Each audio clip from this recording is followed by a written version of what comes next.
Saya Rista Suwestika akan berbagi informasi seputar asuransi di masa pandemi yang menginspirasi dalam Infonomik.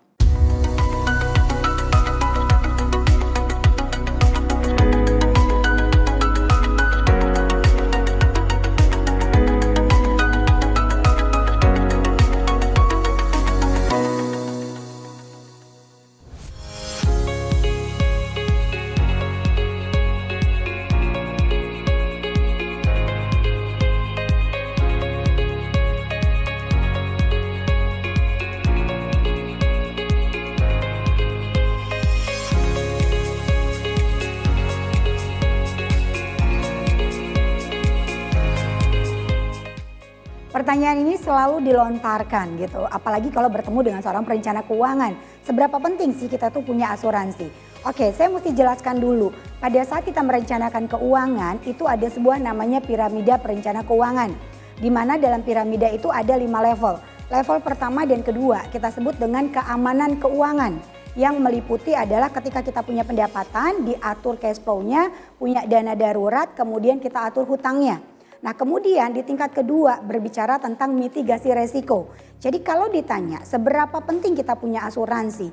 Asuransi itu membuat kokoh keuangan kita sebelum kita naik ke dalam level berikutnya yang itu kita sebut dengan keamanan keuangan atau kenyamanan keuangan. Gitu. Jadi memang penting sekali kita memiliki asuransi.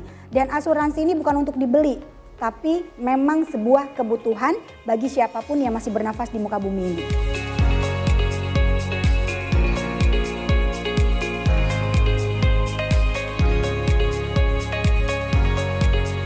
Sebelum kita ngomongin tentang jenis asuransi apa sih yang harus aku milikin sebagai seorang individu atau sebagai kepala rumah tangga misalnya gitu ya. Teman-teman harus tahu dulu asuransi itu ada 2 jenisnya.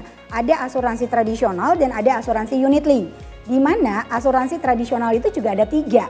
Ada asuransi term life, ada asuransi whole life dan ada asuransi endowment. Oke, kemudian yang kedua ada unit link. Oke. Nah, dari asuransi tradisional ini pengen tahu lebih jauh lagi apa sih asuransi term life? Asuransi term life itu adalah masa perlindungannya itu terbatas. Ada mulai 1 tahun, 5 tahun, 15 tahun atau 20 tahun. Nah pada saat asuransi term life ini itu uangnya angus gitu ya. Seperti kayak asuransi mobil aja. Klaim nggak diklaim, pakai nggak dipakai uangnya angus. Nah kemudian ada asuransi whole life. Nah asuransi whole life ini banyak digunakan untuk asuransi perlindungan jiwa. Oke, di mana masa membayarnya ada 5 tahun, 10 tahun, 15 tahun, bahkan 20 tahun. Contoh kasusnya seperti ini, saya melakukan pembayaran 5 tahun maka dilindunginya sampai 99 tahun atau 100 tahun. Tinggal tunggu kapan kita dipanggil sama Tuhan yang Maha Kuasa. Oke. Nah kemudian asuransi yang ketiga itu namanya endowment. Nah endowment ini banyak sekali digunakan untuk orang tua yang akan mempersiapkan dana pendidikan buat putra putrinya. Nah ini kalau kita lihat dari jenis asuransi dari tradisional. Nah kemudian ada asuransi unit link. Di mana asuransi ini perpaduan dari asuransi jiwa basicnya, kemudian ada pengembangan investasi yang disebut dengan unit linknya, dan ada benefit atau rider atau manfaat tambahannya seperti kesehatan, cacat tetap total, ataupun penyakit kritis. Nah kalau pertanyaannya, aku tuh harus punya asuransi apa nih Riz? Lihat dulu, kalau kita hanya single dan tidak menanggung siapapun, tidak termasuk dalam sandwich generation, artinya kita membutuhkan hanya asuransi kesehatan. Nah kemudian kalau misalnya saya adalah seorang kepala keluarga, kemudian sandwich generation gitu ya, satu-satunya tulang punggung dalam rumah tangga ini, maka saya membutuhkan asuransi jiwa dan asuransi kesehatan. Oke, berbeda lagi tujuannya kalau misalnya Riz kayaknya di dalam keluarga aku tuh banyak sekali gitu kan ya, trigger-trigger untuk kita terkena penyakit kritis.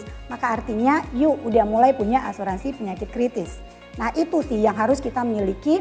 Jadi kalau ditanya mana yang penting asuransinya, semua penting. Tinggal disesuaikan mana kebutuhan kita.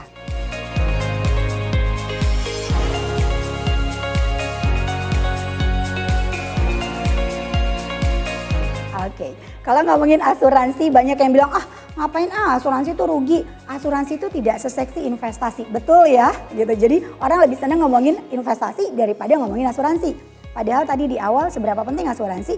Asuransi itu mengamankan sebelum kita ke kenyamanan keuangan. Nah kalau pertanyaan lagi bagaimana sih cara memilih asuransi yang tepat? Tipsnya adalah yang pertama, 1, tentukan dulu. Kita memiliki asuransi itu tujuannya untuk apa? Apakah untuk protect income kita karena kita ada kepala keluarga dan sandwich generation? Atau misalnya kita butuh asuransi hanya untuk melindungi kesehatan kita aja, tapi kita juga tidak menanggung siapapun gitu ya. Jadi tentukan dulu apa kebutuhan kita untuk punya asuransi tadi. Oke, kemudian yang kedua kita mesti cek lagi kondisi keuangan kita. Berapa sih yang bisa kita sisihkan dari awal untuk kita membayar si premi asuransi setiap bulannya. Kenapa? Ini harus aktif asuransinya. Kenapa? Karena asuransi itu bukan untuk jangka pendek, tapi untuk jangka panjang. Selagi kita masih produktif dan kita bisa melakukan pembayarannya, maka sepanjang itu juga kita akan dilindungi oleh asuransi.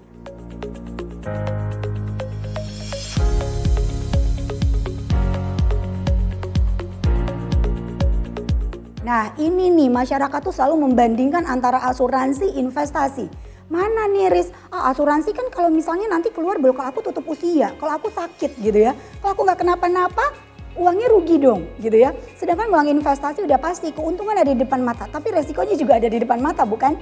Nah poin pentingnya adalah asuransi dan investasi ini dua hal yang berbeda.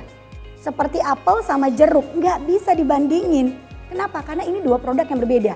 Yang satu produk mitigasi resiko, yang satu produk bagaimana aset kita terus bertumbuh. Jadi tidak bisa dibandingkan.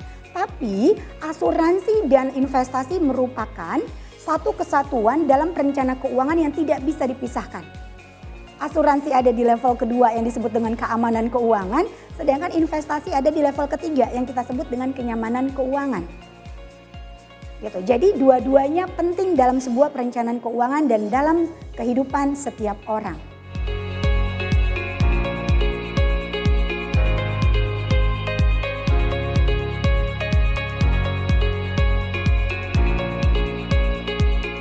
Nah, ini banyak sekali nih.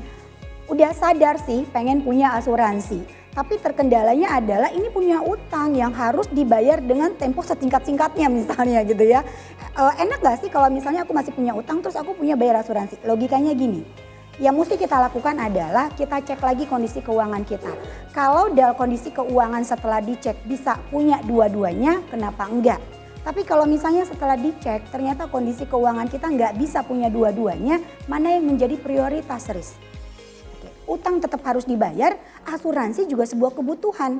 Kalau kita fokus sibuk bayar hutang aja, tiba-tiba terjadi resiko, akan ada ketimpa tangga dua kali. Artinya apa? Yang ini mesti dibayar, ini sakit. Sedangkan kita tidak menghasilkan. Gitu. Artinya kalau memang pendapatannya saat ini belum mencukupi untuk punya kedua-duanya gitu ya, fokus hanya utang tapi belum punya budget untuk beli asuransinya, maka tadi yuk lihat peluang-peluang lain yang bisa digunakan untuk menambah pendapatan yang bisa ditujukan untuk punya asuransi. Atau kalau enggak coba deh dirombak lagi perencanaan keuangannya, dicek lagi jangan-jangan ternyata ada pengeluaran-pengeluaran yang sebenarnya kita bisa kurangin, kemudian budgetnya kita bisa masukkan untuk punya premi asuransi, seperti itu.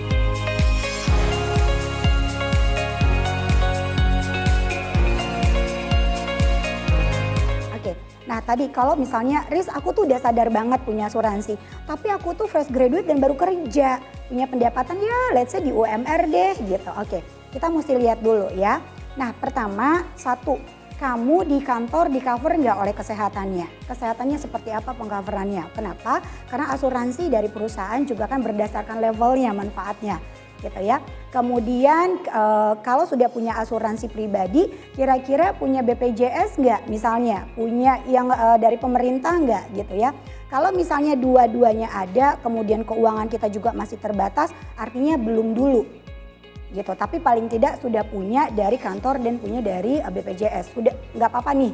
Gitu. Tapi ada baiknya memang kita punya pribadi. Kenapa? Karena kita tidak tahu seberapa lama kita akan bekerja di perusahaan tersebut gitu kan ya. Emang baiknya punya pribadi. Tapi kalau misalnya kondisi keuangannya belum mencukupin, nggak apa-apa gitu ya. Tapi coba lihat lagi peluang untuk dapetin tambahan income-nya. Nah kemudian ada di posisi yang misalnya, Riz aku tuh bekerja tapi pengcoveran dari kantor itu tidak maksimal.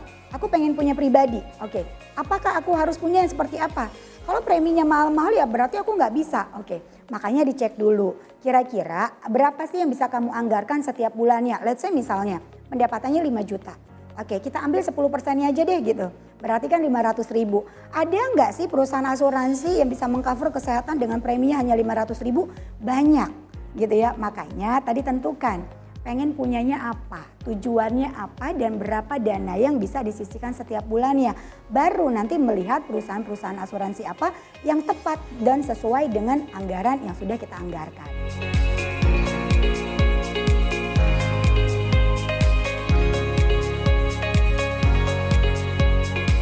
Nah, ini nih masalahnya.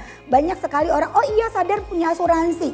Terus beli asuransi gitu kan ya. Begitu beli tiba-tiba karena belinya nggak enak gitu ya. Karena udahlah bantuin temen gitu. Ujung-ujungnya baru berjalan 2 bulan, 3 bulan atau 6 bulan bahkan paling lama 1 tahun. Tiba-tiba sudah tidak mampu untuk lakukan pembayarannya. Nah ini artinya kan sia-sia. Sayang dong kalau terjadinya resikonya di tahun kedua artinya kita sudah tidak tercover oleh asuransi. Nah gimana caranya tadi? Dibuat dari awal anggarannya berapa yang bisa kita punya gitu ya, yang bisa kita sisihkan untuk kita punya asuransi tersebut. Kalau memang saat ini hanya bisa 500.000 ya tidak apa-apa. Kenapa? Karena asuransi juga harus direview minimal 3-5 tahun ke depan.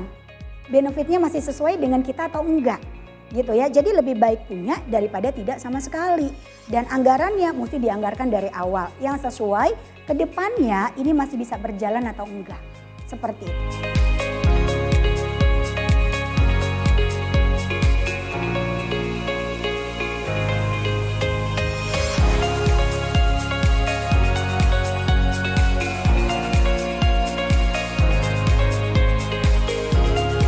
Buat teman-teman semua, asuransi itu penting sekali. Kenapa? Karena dalam perencanaan keuangan dia adalah level yang melindungi keuangan kita.